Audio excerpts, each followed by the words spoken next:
Yo, what up, everybody, and welcome to another episode of MLT Hangouts. I am your host, Irvine. And I am your host, Ashton. This week we are joined with Trey. If you want to hear his full interview, check out the annotation and check out the link in the description.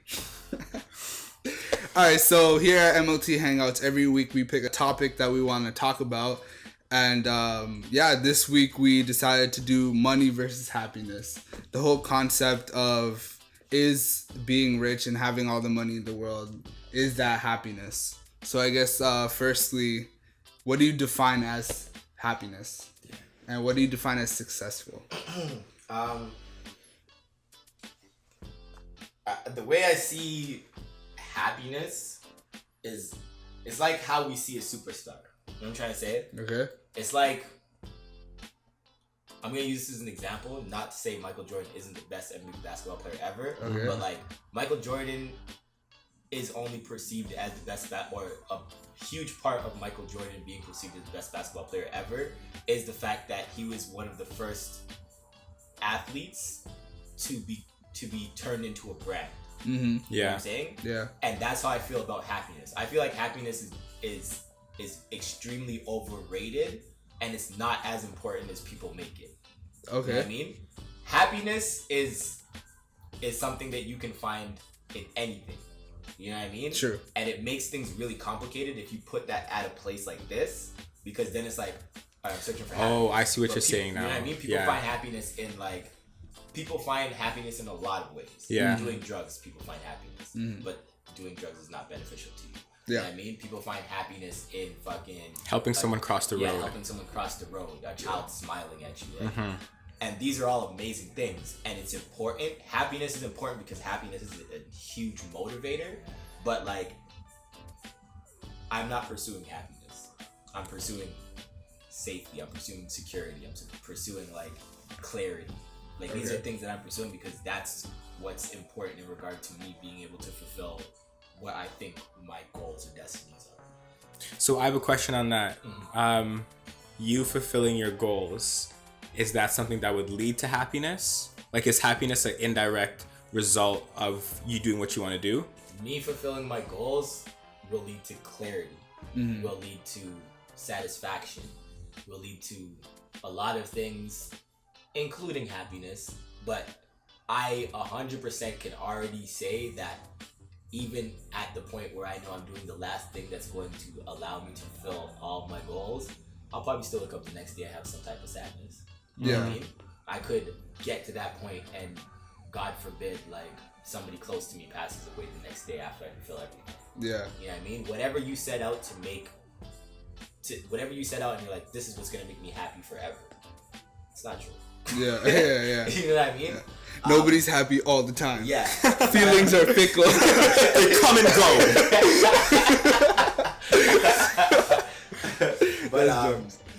But I guess that goes a lot to my definition for happiness doesn't correlate with money. Okay. For sure. Yeah. I can say that much. Like, I'm not like, yo, if I had $1 billion, I'd be happy as fuck all the time. Mind you, $1 million. Yeah. Yeah. Mind you, it'll make it easier to have happiness, but it's not going to make me eternally happy. Okay. Yeah, I think it's like when you get a bunch of money, you set higher goals now. So you're just like always searching for something. And like, there's no limit to how much money you can have. So if like you're looking to money for happiness, then you're never going to be happy because you're always searching for more. Yeah. I mean, I feel like the big thing is just like, the things that we pursue or the way that we exist, it's like that having money is important. Like, we live in Western civilization, where like shit doesn't move unless you can pay your fucking bills. Yeah. Shit doesn't move unless you can pay to drive that car, pay to get on the bus, pay. Like, you know, like if you want to live in a world where money isn't important, you're not in the right place. You know what I mean? Yeah. And that's one of the reasons why money is important to everybody who lives in North America, Europe. Like, if you live anywhere here in this area, if you live anywhere with fucking television, if you live anywhere with cell phones, like, it costs money for all that shit to run.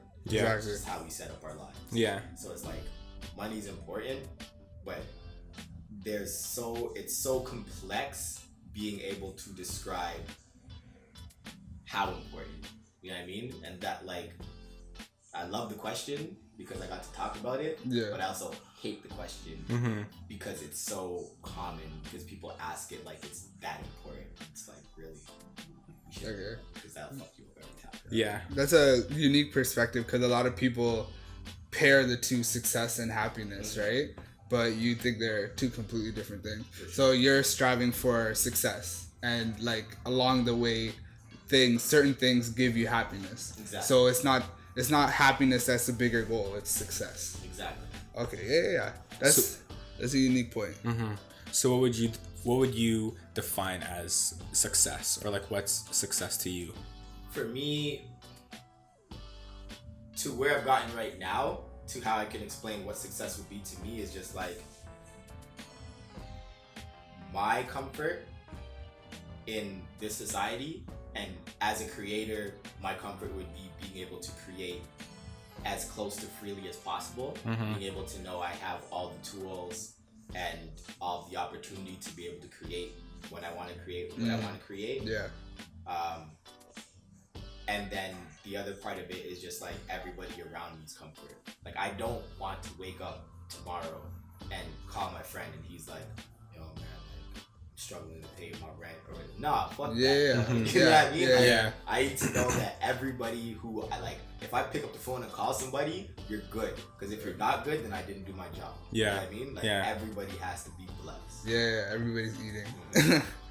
Yeah, it's crazy because it's funny how everybody's definition of success is different, because I know a lot of people whose definition of success is to be able to like be in their like home country and sell coconuts on the side of the road and just like, and be able to like block out all this unnecessary noise, you know what I mean? So, which is mad dope, and that's something that I just recently began to appreciate, because it's like there's a place for everyone in the world, you know what I mean? And this has a lot to do with, like, not to make it like political or whatever, but it has a lot to do with like my perspective on like slavery and how it affects like black people apart from everybody else, because we're the only people who went through something in life where they took us from where we were and dragged us to another place, and they were like, all right, do these things, and then when we were free, they're like, okay, you're free, but they didn't send us home. It's like, it's like, now you're here. But like with that, it's like, okay, well,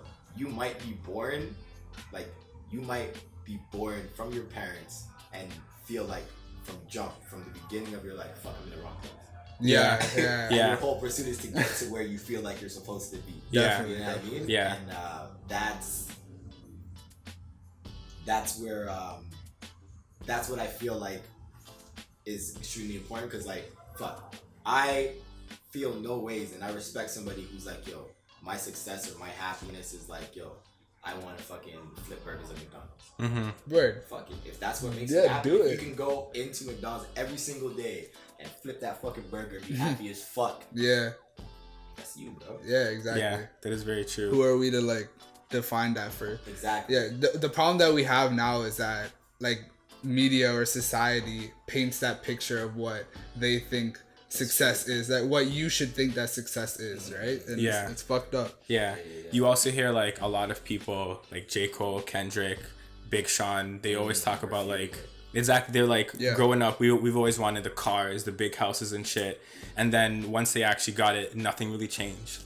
Like they still felt the same. They didn't feel any more happy.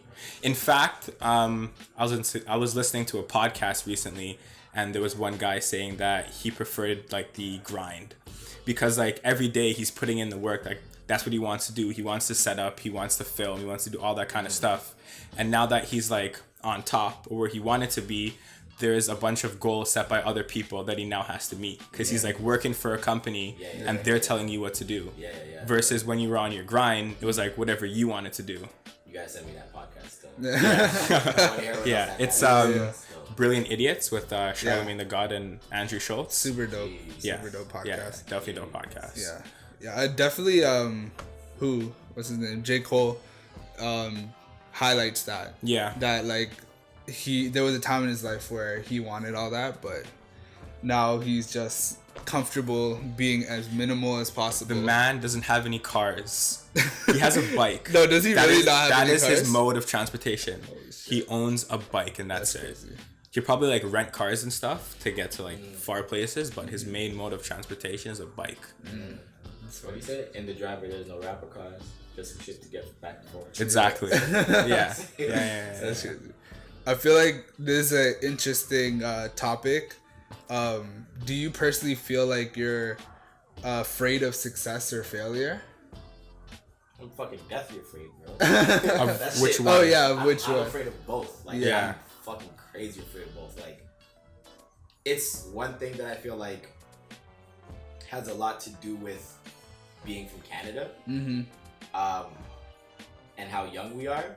Cause like I feel like in America, you're vetted to be able to handle failure and success. It's like, bro, if you fail, you better get the fuck up tomorrow and fix it. Yeah. If you're successul, then like, bro, you better like they've been doing it for so long. They created failure and success. Dope. You know what I mean? Yeah. They created those things from like media. They're the media gods. Yeah. So it's like there's a camera on them when they're successful. There's a camera on them when they're failing. You know what I mean? That's what fucking reality TV is. With these like 16 and pregnant. Yeah. That's a bunch of failures with a camera on them. Yeah. Like, all right, we're gonna film your failure. Yeah. You know what I mean? So Yeah. it's like there's a specific like vibe there. Whereas like we've never really been in the spotlight up until now for Canada, and it's making us have to deal with a bunch of shit that we've never had to deal with. You know what I mean? So like, when I go to any event or when like people are talking about like me as an artist or me as anything, it's all like my heart's always like this. Yeah. My heart's always Yeah. like, oh fuck, like, shit. Yeah. Like, you know, like I know that every moment is like, this could make me more successful or this could bring me down to take me down a notch. Yeah. Seem like more of a failure, but like I don't see it as like I'm not afraid of it. It's more so like I'm anxious. I'm like, fuck, like I'm excited. I'm just like, shit. Yeah. It's gonna be. Yeah. Is it gonna be success or is it gonna be failure? When I first heard this question, I honestly didn't get it. I'm like, who could be scared of being successful? And then like now that Irvine and I started this podcast, and I kind of see myself like getting to that next level where like MLT is very important and people look to us for stuff. It's like I could fuck this up. Yeah. Like I'm going to where I want to be, and like you know, That's just hard. like along the way I can fuck up everything, and it's like, And that's where do I go now? That's one of the biggest things when it comes to being an entrepreneur, when it comes to being a creative, where it's like there's nobody that you answer to. You're creating this, but then and everybody's like, oh cool, look at this guy, that's cute, creating your shit. Then when it gets successful, everybody's like, All eyes are on you. Everybody's looking You know at what I you. mean? Yeah. What you gonna do today, Irvine? Yeah. What you gonna do today, Ash? Yeah. We want to see. It better be exactly what I think it is. Exactly, word. right? Yes, Yeah. sir. It's not. Fuck you. Yeah. For real. We'll For be real. able to, we'll be sure to take to Instagram and blog about it. And Low key, I'll let you know. I kind of like that though. Yeah. Because it's like we've got to the point where you care about what we do even when we fuck up. It's true. Yeah. Yeah. It's true. I feel like to give credit to somebody who's been able to do this like day in and day out and make everything a win for him is like Drake. Oh yeah. No matter definitely. Yo, what, he no can't matter take what- it No out. matter Take what it out. somebody says about Yeah. that guy, it turns into a W. Yeah. Yeah, man, Like, can't feel take like- it out. yeah. Like, no Can't matter take it what. out. It's And just it's the force behind him. Like it's the behind the scenes that we don't see that Yeah. makes Drake this superhuman. You Yeah. know what I mean? Because obviously he's not doing all this himself. He has a man for his mans. You know what I mean? So it's like in case one guy slips up, another guy is watching him. Exactly. And Yeah. then like it goes on, right? But it's an amazing structure because like when like I remember when like that shit didn't exist. Like fuck, when Mace went to go be a pastor. If Drake went to go be a pastor, they turned it into a fucking W. yeah, exactly, right? Mace that ruined his career. It you know did. what I mean? And he tried to come back And he too. tried to come back, but he Didn't couldn't happen. do He it. But couldn't do like it. that's like it's like I feel like this generation really like fuck. I didn't think Kodak Black was gonna be able to put out an album after everything. He did. Yeah. You know what I mean? Like everybody is in a place like media has gotten it. Like anybody who's like an A&R, everybody who's in like a publicist, they get it. And now it's like everybody is at a point where it's like, no, there's no such thing as an L. Yeah. Everything's a W for us. You know what I mean? And they're like flourishing off this shit. They're like, I know, right? Yeah. Yeah. Even like the Catch Me Outside girl. She was some ratchet girl on Dr. Phil, and now she is signed to Universal Records. $1 million contract. That is insane. Are you fucking kidding me? Crazy. Yeah. $1 million contract? Yeah. But I mean, then again, it's like our fault as people who like consumers. Exactly. Like watch the videos on YouTube, watch them on like Instagram and shit. Like we're the people watching this foolishness, putting those people on, and then complaining after, like, why are these people but on? It's not even, because I feel like it's funny because the way that things work right now with like numbers and like the way that people like view things is like, we're very like, we don't think about things, you know what I mean? So it's like, it's the same reason why like conscious like hip-hop and shit like that is not like at the forefront, because nobody has time to really digest no conscious hip-hop. There's also a lot of like forces behind the scenes that are not allowing conscious hip-hop. But it's like, no, it exists. Like, and it's this is where I feel like it's on us, because like that's timing. Nobody's like against it.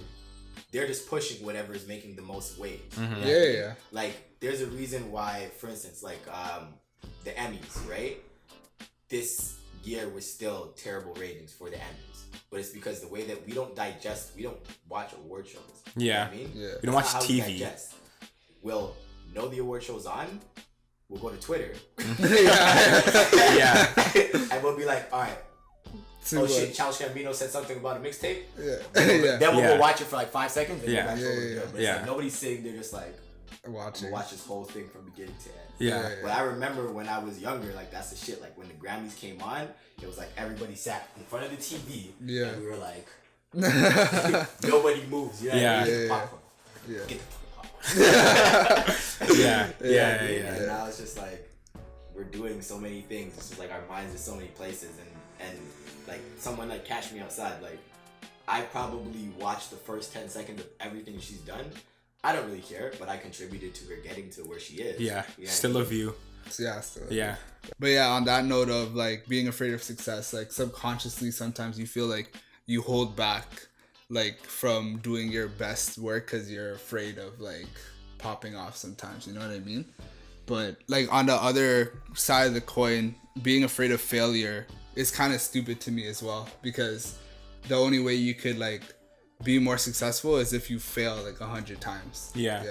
I mean, like as a creative, it's also like you don't want to put your heart, your blood, sweat, and tears into something. Yeah. You put it out there, and then like nobody fucks with it. Yeah. Like that's heartbreaking almost. Yeah, definitely. So that's like one of the scariest things about being creative is like we live off of our passion. You know what I mean? There's no creative that's sitting there like, all right, technically I have to appeal to like this audience and like this, so like my whole goal is this. You know what I mean? Yeah. We don't base everything on like this is what people want. We more so base it on like this might be what people want. Like this is the wave. Like podcasts are the wave, but I'm gonna do it in my own way. Yeah. Exactly. Yeah. Exactly. So it's like there's a passion that nobody can like stop. Where it's like, nah, niggas is gonna listen to this shit. You're gonna fuck with this. Trust me. Yeah. You know what I mean? But it's like like everybody could be telling you. Like I've had this many times where like I'm like, no, I'm doing this, and everybody's like, bro, this is not what people want. Yo, chill, calm down, don't do this, don't put it out. And then like I put it out, and it's not everything that I want, but I get something out of it. You know what I mean? But it's like nobody can tell me nothing. Once I hit that creative stride, it's like, whatever. Yeah. Trust me. Yeah. You know what I mean? Yeah. And it's like that's also what I feel like the fear comes from, is like that one person that's like, yo, this is not the way. You think about that from beginning until end of whatever project you're working on. Because you're like, yo, shit, what if he's right? Yeah. Do you think that money changes people? Like once you get like to a certain point, you have like a certain amount of cash. So here's my perspective on that. Yeah. it definitely does. 100%. Everyone changes. Yeah. Right? There's nobody that stays the same, but there's a reason for that. When you don't have money, you have to be a humble motherfucker. Weird. You know what I mean? Yeah. When you don't have money, there's a lot of bartering is a huge thing. When you don't have money, there's a lot of please and thank you. Mm-hmm. Oh yeah. You know what I mean? Yeah. You have to be on that because you're asking somebody for something. You know what I mean? And everybody knows that there's it's like a fair exchange. You know what I mean? Or sometimes an unfair exchange. Most of the times an unfair exchange when you're trying to get to another level. Yeah. Like, if you met fucking Justin Bieber today, he knows that talking to you is an unfair exchange. Yeah. He knows that even talking to you is going to benefit you. So he's looking at you like, alright, what do you want? Like, Yeah. you know? how you gonna handle this? Yeah. You know what I mean? Yeah. So it's like money changes people because you're put in a place where people know, like something as simple as when you are worth more than $1 million, it has to be publicly stated. Yeah. Like if you go on the internet, any millionaire that's a millionaire, if you type in their name, it's going to tell you that they're a millionaire. Mm-hmm. If you type in our names, it's not going to tell us that unless like you guys are low key. But you know, like it's not going to show that our net worth. Period. Yeah. Yeah. You know what I mean? But as soon as if I walked into this interview and I was like, yo, I'm a millionaire still, it would change how you guys feel about Yeah. it. Exactly. Because all of a sudden it's putting you like, how do you make those millions? Yeah. You know, you start asking all these questions because it's like, I want to say it's envy, but I feel like there's a better word than envy because it's like, it's not like, oh, I hate you or like whatever. It's just like, all right, I want to know these things. Yeah. It's Yeah. like, it's what that comfort or that like security or whatever it is that we feel like that brings is what everybody's pursuing. Yeah. Exactly. You know what Yeah. I mean? Exactly. I also feel like when you have a certain amount of money, you now have access to things that like other people don't. Even if it's stuff like clothes. Yeah. Like we did a photo shoot the other week and the jackets were like $1,200. Yo, I put on that jacket and I felt like nobody could fuck with me. I'm walking down the road, I'm like, you guys know how much this jacket costs? And I'm not that kind of guy that's like, oh, if you have that, you're a certain kind of person, so you're cool. I'm like, you wear whatever the fuck you want to wear. You want to spend $1,000 on a jacket. Scene, you want to spend $50. If you look dope, you look dope. But like having money, it just puts you in a whole nother position. Even to like do things, support people, travel, go places. It's like you're a different person, but it's not always negative. There's a positive that comes with money. It's like what you do with it. At any level in life, it's the same thing. Like, fuck, I go through situations now in the industry where it's like people will invite me to events or people will invite me to like parties. And I'm like, bro, I can't afford that shit. Like, there's certain clubs in the city. And I know the clubs that I can go to because I can pop $150 bottle. Yeah. I cannot pop a $700 bottle. I can't just be like, yeah. Yeah. You know what I mean? Yeah. So it's like you have to like it changes things because like I know a lot of people that will like that can pop a $700 bottle like it's nothing and like they have no perspective of like the people around them. So like they'll talk to people like me like, oh, you're not coming here. Why? Yeah. You know? Yeah. Like so what? Yeah, you're in like your own You know little what I mean? bubble. Yeah. But it's like but that's important. And I feel like the most important thing in the money conversation is that it's not that it changes you because it is going to change you, but it's being respectful for everybody else around you. Yeah. Because not everybody else changed with you. Exactly. Yeah. You know what I mean? Yeah. Exactly. That's also like another big thing. People like look at you differently and now they treat you differently. So like because you're being treated like you're on a pedestal, most people, I won't say all, react like they're actually on that pedestal. Like money puts you on that pedestal, but it's really not. It's just like who you are as a person and how you treat the people that are like around you and that like grinded with you. All right, yo, thanks for being on the show today, bro. Good talks. How about you let the people know your social medias where they can find you? Again, like best place to find me is Instagram. And Instagram's a portal that leads to everywhere else. Instagram is Eldaati, L-D-A-A-T-I. It means life, death, and all things in between. Yeah. Actually, do you have anything coming up? Like any parties that you're hosting? Or? Yeah, so next week, February 29th. February 29th, my guy. Friday, September 29th. Okay, there you go. I am doing a pop-up party, so it's a fashion/music/art party at Community 54 in Parkdale. Dope. And it's sponsored by Hennessy, so I'm giving free Hennessy to everybody. Like, come drink 1, 2 hands, you know. Yeah. Word. Anything is possible. Anything is possible is probably one of the greatest things. No, definitely the greatest. Kevin Durant, inspiration. Inspiration. All right, y'all. That's been this episode of MLT Hangouts. Peace. Peace.